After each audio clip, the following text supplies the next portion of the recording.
So guys, welcome to Bitbox, the learning platform. Today I'm gonna show you how we transform data in Power BI. Right. So earlier we had discussed how Power BI looks like. So today we're gonna discuss how we transform our data. Right.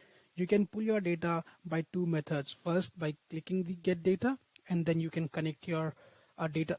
Then you can connect to your data source. And the other way is to click the transform data, and upon reaching this page you can click the new sources. Right, as you can see, I've already pulled the data, and so I'll show you how we pull the data. So on clicking the new source, you will have multiple options. So let's suppose you have your file in Excel form.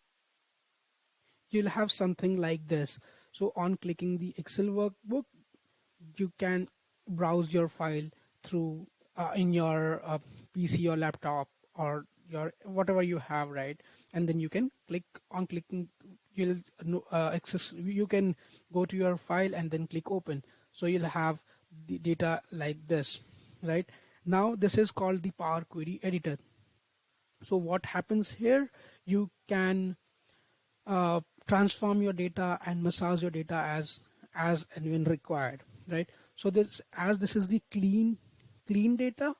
We won't we do not want to further massage the data because this is already clean. Like, this is the ABC which is written at the left side, as it shows the format of the field. Like, it is so intelligent tool that uh, it understands what data type is it. Right, relation is in the whole numbers. So, and as far as you can see the water area, so you can see everything as per the format. Right, same goes with the all the tables.